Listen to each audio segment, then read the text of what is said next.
how important it is to pivot your business plan, navigating the Amazon marketplace, focus on organic growth through viral social media content. These two ladies have definitely got it down pat when it comes to sales as well as social media.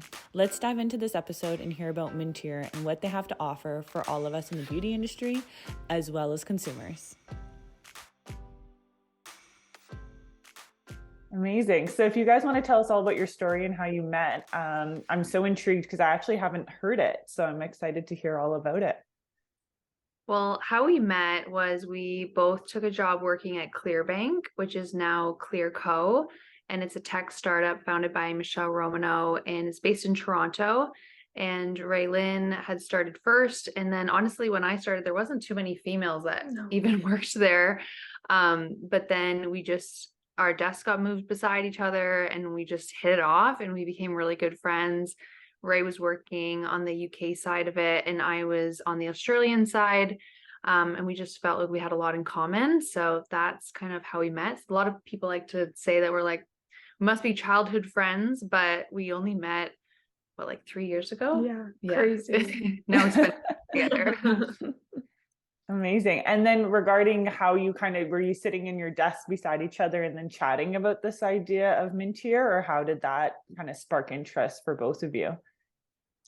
It happened because one day I actually got stuck on my commute home, and the office was always stocked with traditional breath mints, oddly enough. So everyone was just popping breath mints all day long, like it's candy. And happened to look at the ingredients one day and was chatting with Ray. And I'm like, do you know that breath mints are 99% sugar? And she's like, I actually didn't know that. I would get a sugar-free one. We got sugar-free ones. Those were just replaced with sugar alcohols. And we were shocked that that was even allowed. It can be branded as sugar-free, even though they're replaced with sugar alcohols. And those come with a whole other subset of issues. A lot of people have trouble digesting sugar alcohols. So we're like, this is just not good for us. And then we started researching more about, overall oral health, and sugar is actually really terrible when it comes to oral hygiene. And because we were popping these breath mints all day, left that cakey feeling in your mouth, and that was literally just the sugar. And sugar's, again, feeding bad breath. It's just really not good for you. So that really just piqued our interest as consumers, wanting a really good breath mint option while we were just so busy on the go, working long hours. And we both really are mindful of our breath, as I think most people are. And we just wanted something that was good for you and actually worked, and that didn't exist. So after a bunch of trial and error, we came out with Mintier, and we've been kind of running with it ever since. That's amazing. And when did you actually start? When was the first initial, how many years have you been doing it now? Because I'm trying to think, was it during the pandemic or before? So the idea was in 2019. Oh my gosh. And then 2020 must have been the kitchen experiment, which went totally wrong because sugar could buy any ingredients. So trying to make a mint without sugar or sugar alcohols meant that it was just a mess. And then 2020 was just when we're kept working on the idea and researching, and we were talking to different manufacturers being like, can you make us a mint without sugar alcohols? And they were like, just pick the best type of sugar, pick a more natural sugar. But it totally defeated the purpose because we didn't want something that made your breath worse. And it was 2021 that we actually were in the Venture Park Labs Accelerator program and launched our Kickstarter in September of 2021. And then launched the business in November of 2021. So the Kickstarter actually helped us to do our first line run and then come out with the product. And it's been sprinting ever since, because before the end of 2021, we got ourselves into over 100 stores. And then now, just having finished 2022, we're in about 300 stores. Yeah, you have grown so fast. We have it at the spa, and it's funny now. People are like, "Oh, I saw this on TikTok," or "I saw this on Instagram." It's so because I always like to hear how we carry a lot of Canadian brands, especially Toronto and Vancouver, female entrepreneurs at our brick and mortar. And I find it's so interesting to hear people we have Bloom as well, and pathologists and those type of things. And I'm always interested to see how people react when they pick up a product. So obviously your marketing's working, people seeing it online. And now, did you have sales background as well at your past job as well? Because I feel like you're both so natural when it comes to sales, selling, even having it in that many locations in such a small amount of time is incredible. Yeah, we both were working on the sales team. So we both come from a sales background, and we both genuinely enjoy selling and selling Mintier specifically. And that was a really big reason why we actually decided to leave Clearbank. We obviously had invested like all of our time and our savings into our first line run, and our manufacturer, they gave us the completion date, and they're like, okay, well, you have to pick these up. And we're like, oh my gosh, so we need to somehow, take time off work to go get these. And we're like, I think now is the time where if we're gonna, decide to leave our full-time jobs, we both just felt very compelled to do it together. So we both quit on the same day, and then drove to our manufacturer, picked up the line run in my SUV, which was 5,000 units at the time. Wow. And just drove them back home. And then we're like, now it's really up to us to sell these, and no one is better going to do that than us. And we actually, that day, I think it was, we drove to a Sobeys location and pitched the store manager, and he took a bunch of cases on the spot, and we were all of a sudden listed in Sobeys. So it's just like a whole whirlwind, and we've been, like you said, sprinting ever since. And that's really what we did to get ourselves into 100 doors in 2 months. It's crazy. Wow. That was literally one day. Yeah. Like, it felt like 5 days. We woke up being like, the line run's done, we have to go get it. Okay, we'll both quit our jobs, you go first. She did it, I did it. Drove, we got the line run, brought it home, unpacked it all, sold into a Sobeys store. Like it was all one day. It felt like a week at least packed into a day. I feel like that as entrepreneurs, I do a lot of the scheduling within each day and breakdown. And I feel like it's so interesting because when you actually look back in a day or even a week of some of the things entrepreneurs can accomplish, it's like you have this list, you have to get it done. And that's a prime example. It's like, well, and did you still have the product in your car when you stopped at the Sobeys? We had unloaded it in my garage and then home office, but most of it was still in the car. Yeah. In the car. Yeah. Oh my goodness. And then Mintier is actually manufactured in Toronto as well still? In the GTA, yeah. In GTA. Amazing. That's great. So with the formulation and coming up with that, how did you come up with it? Like you said, it was a trial and error trying to figure out the binding, and then it was kind of that aha moment with being at an oil versus an actual breath mint because of the sugar.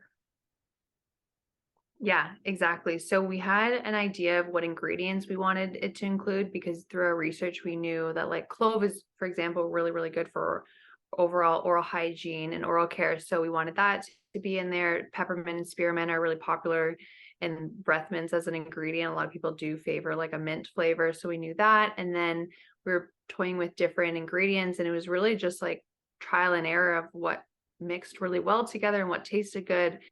Definitely took a lot longer than we thought, as everything does in business. So we learned that pretty quickly, but I would say once we just knew that, like through our testing, what ingredients were mixing well together, as soon as we tasted the final product, we were like, that's it. Like we just knew it tasted really good. It lasted a long time. We tested it with like eating, garlicky and onion lunches and then having coffee, and we're like, hey, let's see if this works. And it did, and gave it to a few close friends and family. They loved it. So that's kind of how we decided like that was the one. Are you like me and every other entrepreneur on this planet, trying to make things as simple and easy as possible, even when it comes to your health? Goli apple cider vinegar gummies can help. Use promo code NickManion at checkout for 10% off your order. For those looking for a different take on apple cider vinegar, Goli apple cider vinegar gummies contain all the old school benefits of traditional apple cider vinegar in an easy take gummy form. Their products are vegan, gluten-free, non-GMO, and gelatin-free. Taste the apple, not so much the vinegar. 2 gummies contain 1 apple cider vinegar shot. Now, don't forget to use promo code NICKMANION at checkout for 10% off. And you had all those little samples that you had made up as well. I saw from like way before as well. So I feel like sampling it, with close friends and family, knowing that they're going to give you honest feedback too is so important, especially when you're starting to launch a full like business to go out and sell as well. What's so when you are going and approaching some of your wholesalers and distributors, that kind of thing, what are some of your really key points that you could tell our audience in the sense of how to pitch? Like, what are some of your really kind of breaking points when chatting to wholesalers or distributors, even mom and pop shops? What's something that you find really kind of makes that connection with them in order to bring on your product? Right away, we want to make sure that it's mutually beneficial. Like, we never want to get into a store that isn't a good fit, because then they wouldn't be able to sell us and then we both lose that way. So we often make sure that they have some type of like wellness or beauty or oral care section that we would fit well into. We really like to know if they have like heard of us before or tried us, because oftentimes if they have, then they're like a great extension of our sales team in a sense, because they recommend it to their clients or customers or anyone coming through. And they really just become advocates for the brand. And we always ask if they have questions about the brand Mintier, the product being a breath serum, or our founding team, which is Jess and I, because that's really all encompassing of what we're building. But when we reach out, we just want to make sure that like they're seeing our thought process and like why we made a breath serum and it being oil based. And so that's a little bit about like the sugar alcohol play. Most of these people are like really busy as well as entrepreneurs and store owners. So like they're probably having coffee or lunch on the go or snacking in between clients, or like you said, like as an esthetician, you're up close and personal with your clients that you want fresh breath. Like it's pretty universal. So that usually piques their interest right away. And then once they taste it and see that it actually works way better than other options, then we can kind of see, okay, do you think this would be a good fit in your store? And a lot of people are placing us like right at checkout because it's a good add-on item to an order or a service that they're coming in for.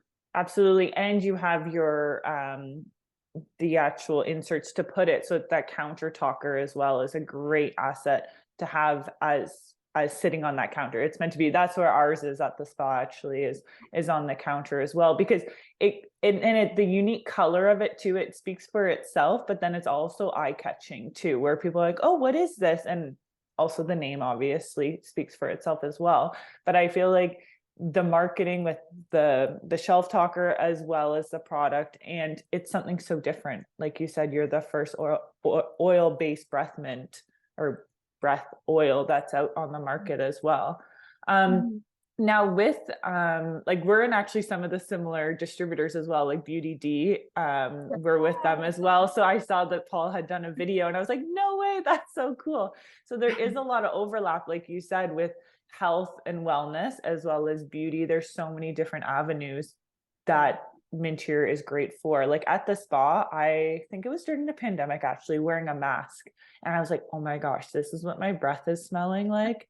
And I'm in the face of a client waxing their eyebrows. So I used to hold my breath all the time when I was trying to wax someone's eyebrows, for example. So yeah, I think that's why we wanted to get you guys on this podcast too, because we're geared towards anything spa related, basically spas, salons. And I think you're such a great asset for the business in the sense of, we always want breath mint. We live off coffee basically as estheticians and hairdressers. And that quick snack. And we try to eat healthy, which usually has some garlic or onions and things like that in it as well. And then you're right in front of your client like seconds later. So having that breath mint the breath oil is so important, and having fresh breath. Now, are you trying to get into some other markets when it comes to like the States or other countries? Are you going to try to stay within Canada? What's kind of the goals for this year? Our retail is definitely mostly in Canada for the bulk of those 300 stores, but we have a lot of online orders that go into the States. So we are looking to get some more stores and salons and shops there as well. Amazing. Good, good. And do you find your, like with e-commerce versus in store, what's kind of your sales in the sense of, is it like 50-50, or where do you find you have more traction in person or online? It's kind of both, because we just want to make sure that we're accessible to the consumer. Like you said, people are finding us on TikTok or Instagram. Some of those people are online shoppers, so they can just click our profile and see the website and order from there. But other people might be like Amazon shoppers, so we're listed on Amazon. Other people really might want to see the product in person so that they can actually feel it. So we have our store locator linked on our website as well. So we just want to make sure that we are where our customers are so that they have access to us and can try us and then know where to restock as well. Amazing. What was the process like to sell on Amazon to get that up and running? What was kind of your train of thought going on to Amazon, as well as getting actually physically on there? What was kind of the path like? Yeah, we were a little hesitant at first to list on Amazon, just because obviously it's a whole other beast to the business. But our customers were searching for us on there, and they were asking like, are you on Amazon yet? So eventually we kind of bit the bullet, and it's been pretty organic through there, which is awesome. We actually just launched a tongue cleaner as well that plays into your oral wellness routine. So that will be on Amazon in the next few weeks too, and hopefully in some more stores and shops, because it's really good to like clean your tongue first, brush, and then use the serum. It's like a total game changer. I do it every single day, like the full process and routine. But now seeing like what people are looking for on Amazon is really interesting. But again, like we're doing this omni-channel approach of just being accessible to our customers. Amazing. We're also ranked second in our category on Amazon.ca, which is pretty amazing as a new product. So Amazon is definitely a beast, like Ray said, but it's kind of necessary when it comes to like overall brand awareness. And yeah, I still am an Amazon consumer too, but I still go to my local health food store. I just kind of like whatever mood I'm in. So we're kind of trying to emulate that with our customers as well. Yeah, you're kind of hitting all markets, because you've got distributor, wholesale, you've got straight to consumers. You're really hitting it across the board with all of them and making it accessible in person and online. Now, was that kind of when you were making the business plan and figuring out how you were going to get into the eye, or for your clients to see, your customers, was that something you were wanting to do, was distribute as well as right to consumers as well, or did it kind of just organically happen? Our business plan has evolved so much. If we went and read it back, it would probably be a little comical. So at the time we knew we wanted to be omni-channel, and that customers could find us and we could find customers where they are, but we didn't know how much would be in each bucket. Or when we would launch each bucket. So we knew direct to consumer already, having done that before, so wanted to prioritize that. And it was a great way to launch like our Kickstarter with our direct to consumer pre-sale. It just made sense. But right away, like before the end of the year, just in a couple months, we knew we wanted to get into at least 100 stores so that customers could start finding us that way. And then it wasn't about until last summer, so about another halfway through the year, that we were like, they're asking for us to be on Amazon. They're searching for us on Amazon. I think it's time to see if this is a relevant channel for us. And it was. So the business plan has evolved a lot, and it'll continue to evolve. But I guess that's like just a really exciting part. I'm sure yours kind of has been the same too. Oh yeah, I always say to people, don't focus too much on the business plan, because it's going to change, and don't feel like that's your four walls. Like if we stuck to our business plan from day one, same to what you're saying, it would be a little comical looking back for sure. I think too, like when you're listening to your consumers, that's how you're going to be a successful business. I feel like if you, as an entrepreneur, you're like, this is the way it's going to be, this is what my goal is, it's hard to succeed when you physically need someone to purchase that product, and you need to listen to them, like you're saying. So are they reaching out to you on social asking if you're on Amazon, or how are they reaching out to you to communicate that? Yeah, mostly on social media. Our TikTok in like the comment section is probably where we hear that the most. Okay. We've had a few viral moments there, and some of them were even just like day in the life, going to London, Ontario, and visiting stores. And then immediately we saw some of our London locations sold out of Mintier, because people in that area were, seeing that TikTok and then going to the stores we were visiting. So we're like, wow, there's so much power in like our geographical area of just like being out and about and showing customers like where we are. And then I guess the power of TikTok, it's sending all like the London people to watch it. So that was a really big moment for us. And then even just when it comes to like DDC and like our social media in general, like when it comes to launching new products, like our tongue cleaner, for example, that was a hit. And now we're starting to introduce that to our wholesale, direct, and distribution. So I think just being like an omni-channel business as a whole and kind of being on every channel has a lot of benefits. Amazing. Now, have you ever had feedback from your distributors that are a little like nervous that you are selling on Amazon, or have they ever voiced any of those opinions about being kind of open to purchase anywhere versus just a distributor? We actually haven't. They do ask, are you selling on Amazon? And we say yes. They don't. The bulk of their business, like the other businesses, are on Amazon as well. I think it's just a sign of the times. Like we're all Amazon shoppers too. Sometimes it's just like really efficient and easy for us to buy on there. But like Jess said, other times I want to go into a store or pick something up at a local shop. Order from different online websites. So I think they just know. Yeah, definitely. And like you said, it's more eyes on your product, which is more eyes for when they come in and see it visually in their storefront or on their online store itself. And it's with e-commerce too, I find it's accessible anywhere. There's no borders, right? Like you're saying, you can sell to the States, you can sell anywhere, which is amazing. And as an entrepreneur in this day and age, like I couldn't imagine like trying to launch a business without Google now, right? Like I feel like that the school of Google, right? Trying to search and research things. Now with selling and things like that and social media, are you putting a certain amount of money every month into marketing as well? You've kind of realized that obviously TikTok's working. Like we were just chatting with our other business regarding like sponsored ads, influencer marketing. I feel like that's how I found you, is through, I think it was TikTok originally, and social media, and knowing about your new launches. Is that something that you usually try to do every month, is have like an influencer or having a sponsored ad, or what is something that you've noticed has really kind of brought you to that next level on social?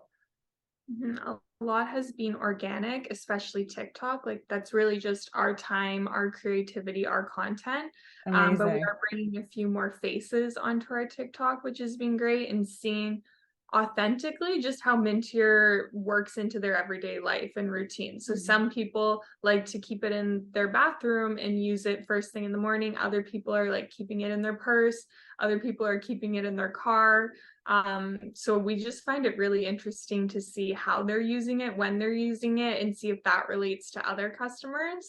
And then we do have a paid ad strategy as well, just to make sure that we're making the most of that content and making sure it reaches new customers so that they can discover us, because it is a first of its kind product. So it comes with that little bit of consumer education. So trying to reach them.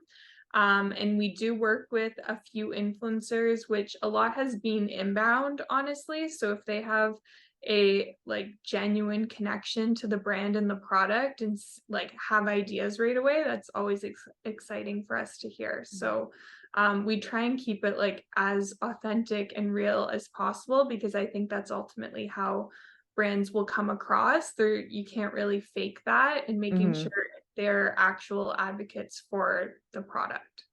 I think as influencers too, I totally agree. Like we were just having a chat about like putting money into ads and things like that. And that was where we were talking about the most success we've had with influencers is, yes, that organic, they just sincerely love the product, and you can see that through video that they love it and they spread the word, and then it's like rapid fire, people are purchasing and going online and purchasing. And even those paid ads and things like that, it's so hard because there's so many, like SEOs, there's so many different things when it comes to e-commerce and online of where do I put your attention, but it almost gives you that sense of like, okay, we're doing the right thing, when you would have had to pay a lot of money to get that influencer do something, and they're actually just organically doing it because they believe in your product so much. Yeah. And I would say at the beginning, we didn't really go into paid ads because we had some knowledge of that space, having worked at Clearbank. So it was all really just like our time and effort, and we enjoyed TikTok. Like we have a lot of fun creating the content and the trends and stuff. So I know other brands, you know, they don't always like that side of it, so they do have to outsource that. But I feel very fortunate that both of us actually enjoy that, and it really, really helped us kind of kickstart Mintier.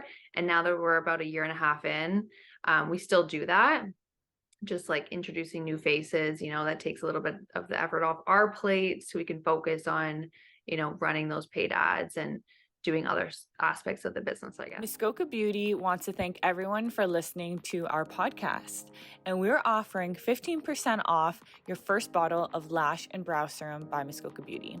Now, if you haven't heard, or if you haven't tried or seen before and afters, or even seen reviews, you're definitely going to want to head to miskoka.com and click onto our Lash Serum to actually read some of the reviews, because this product is unbelievable. It will enhance your natural length and your brows as well, making them more full and absolutely gorgeous. So head over to miskoka.com and type in promo code Beauty Brand Podcast 15. Once again, that's Beauty Brand Podcast 15. Happy shopping and happy lashing. Amazing. Now, do you know offhand how many units you've sold, like as of last year or up to date to 2023? I think it's about 20,000 units so far. Wow, that's incredible. Wow. Now, are you? I can't believe it. Yeah. Are you still operating out of your garage, like your home, or do you have a place we now? are. Yeah. I bet it smells fresh in there anyways. Yeah, the amount of comments we get when people come over, they're like, it smells so minty. I'm like, are you just saying that? I don't smell it anymore. And like our car keeps some Mintier in there, and everyone always comments. But yeah, it just makes more sense for us still where we are as a business to keep everything in-house, because I know other businesses, they like to outsource certain things, but we just like to be really hands-on. Even when it comes to shipping, you know, we ship all of our own orders out because it allows us to write those personal cards if we want to, and just understand everything as we're still scaling. But hopefully, I guess by the end of the year, we'll maybe have some other spaces for warehousing and stuff. Yeah, and that's too, I can't imagine what the fees would be in the GTA too, to have like warehouse space, and even like we're up here in Miskoka, and how much rental space is for, yeah, like if you can do it out of your home, why not? And your units are so small in the sense of like taking up space for the most part. Like how many units would you have like in one production? Do you have to have a minimum amount that you would have to run through to do one production? We do. Our line runs are growing. I would say at any given time, there's usually around 10,000 units in our home office, which is a lot, still a lot of boxes, but it's fine. Yeah, exactly. Well, and too, once you start getting purchase orders and things like that, that is like mind blowing once those start, and then you know that those units are already come and gone and they're bought and paid for too, which is amazing. Mm-hmm. Totally. Okay. And now with being with distributors and things like that, are a lot of them ones that you went to in person, or do you find you're still like, do you do cold calling, emailing? What are some of the things that you're doing to reach out to some of the ones that you can't be in person to introduce the product to? A lot of what we've done at the start was cold emailing and cold calling, because we come from sales, and it was also in the pandemic, so we had to do a lot just virtually. Now we're working in some more in-person meetings, which is so much nice. fun. It's so much more fun. Like we, even just with other founders, we're meeting up with them in person to talk and ask them questions. And it's just, so nice. We'll never take it for granted again. Yeah, I think that's something, well, even sometimes I forget where I'm like, oh yeah, I can actually go see that person in person, right? And having coffee dates again and actually chatting, because the human connection, there's nothing to substitute that at all. Mm-hmm. Amazing. Yeah, that's the best part for sure. And also having a co-founder. I feel like that's so important, of having someone right there to bounce ideas off, to kind of have who also gets it, right? The right co-founder. Mm-hmm. Thankfully. Mm-hmm. Yeah. Sometimes like when we're in the weeds, it's like, what would you do right now if you were alone? Mm-hmm. And that's like a question I guess sometimes that we actually answer. It's like, well, I would do this, and it helps us kind of get out of the weeds, but it's just being able to like lean on each other in the good and bad times. And sometimes it works out when, Ray's down about something, but I'm up about something, and we can like balance each other out. But there's definitely a lot of moments where we're both down and we have to just sit with it and talk through it. And I can't imagine doing that like in my own brain by myself. Like, kudos to all of the solo entrepreneurs out there. Like, it's so hard. Like, what we do as entrepreneurs is genuinely like the hardest thing. Mm-hmm. But doing it with Ray is just so much fun. And we're like the same person. And I know a lot of other founders say, pick a co-founder that is the exact opposite of you, which is amazing. If that works for you, great. But Ray and I were friends before we started a business. So obviously we're going to have a lot in common. Mm-hmm. And now we think it's our superpower. And the fact that we can both sprint in the same direction at all times. And we think we move twice as fast that way. And we are starting to kind of gravitate towards different things, but ultimately everything we do is very collaborative. I feel like I'm getting off topic of what you originally asked, but I think that's such a good thing, because even, we have interviewed a lot of founders and co-founders, and the thing is, the yin and yang, but at the same time, I feel like sometimes that's hard because you're almost too different, where you don't see eye to eye on certain topics, or if you're problem solving something, or where to put the budget to this month. Like, I totally agree with you that sometimes it's a lot easier to have like-minded co-founders at the same time, but you might have different strengths, but then you come together to make it work. Yeah. And also being friends is also a bonus. More fun. Yeah, it's way more fun. Things outside of work, we always talk about work, but it's what we enjoy, so it's fine. And I think too, when it's a startup, like when you are starting, you're literally living and breathing it. Mm-hmm. Big time. Yeah. Now, what are some of your things for going into, since we're still early into 2023, what are some of your goals for this year, or just like your vision for the business? I always say to people, even if they have like I sometimes just do a word for the year, because sometimes things obviously change. You never know what's going to happen in the year ahead, but having kind of like your goals moving forward. Do you have anything you want to share with the audience for Mintier for 2023? We have the most exciting year planned. We have a lot of big things happening in the background. I would say we're launching with some really cool retailers, which will help us move into the US, which is really exciting. And then working on some really cool, innovative packaging, which will be coming out later this year, which will really help us reposition ourselves in the market. So just like a lot that's happening behind the scenes, I would say, while we're still, operating the day to day. So it's just like insanely busy right now. I love, like, we both have our words of the year personally, but we didn't do one for Mintier. I feel like that'd be such a good exercise, because I don't know what our word of the year would be. I have one in mind. Other than like growth. Yeah. But like that doesn't sound cool enough. Like my word for the year is connection, because I feel like my personal one, but also it kind of relates for the business as well. It's kind of, I feel like I am the business in a way when it comes to as a sole entrepreneur. So mine is like connecting with people, actually making a point of seeing people in person, building client rapport, also with like friends and family, kind of reconnecting on people I hadn't seen in basically years at this point. That's kind of my word of the year. I don't know if you guys want to share your word of the year personally too. What would be your business word of the year? Now I'm just so curious what Ray's gonna say. No, I'm just thinking it's like pretty to the point, but just routine, because you're building out routines in your wellness. I guess like all the different things that you have there. Now it's an oral wellness routine. So I just keep thinking back to that as we're making decisions and like extending our product offering.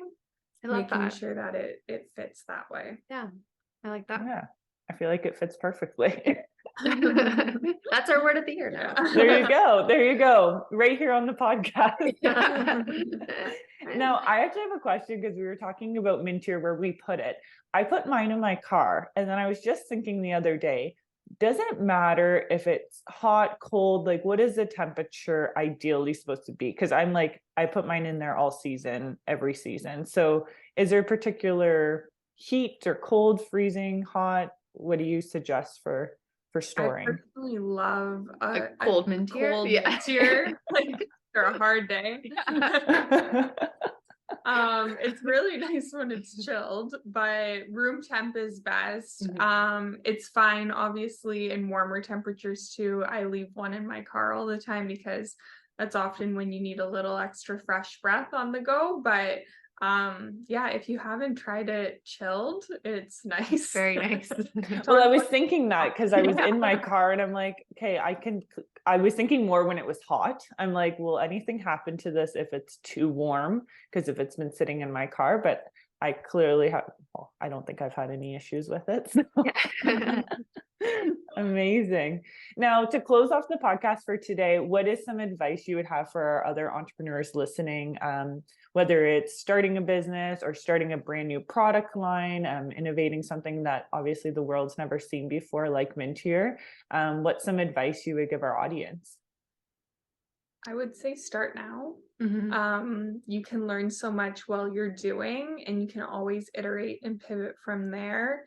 If we would have kept analyzing all of the ideas that we had and really like tried to fully bake them out, we still wouldn't have launched. Like, I'm really proud of what we did launch, obviously, and it took some iterations from like terrible kitchen experiment to, is this going to be a solid form? Oh no, it's going to be an oil-based. What like packaging does that go into?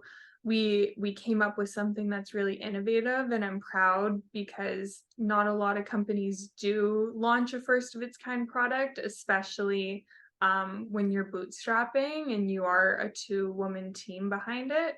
But the amount that you learn once you actually launch is like, you can't even compare that to before. You can kind of have the paralysis by analysis if you keep just going into that black hole of research, where I learned from doing. And you don't have to be married, like you said, to your business plan. You can listen to customers and learn from there, and always pivot in a future direction. So that'd be my advice. What's yours?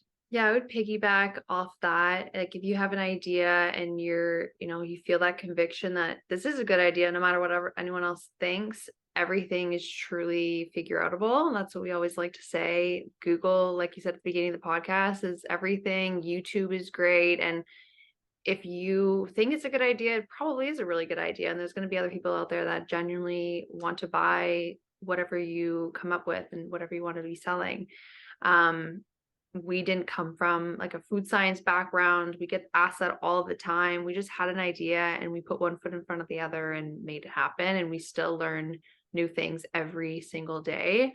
We probably put out like 3 to 5 fires every single day. Like, it's really just like, let's figure this out and what's going to come at us next. So it's just like a lot of fun. I think if you are going to pick something you want to do for the foreseeable future and you have that, again, like conviction in your idea, just make sure you're having fun with it, because it's not always rainbows and butterflies, but it's going to pay off.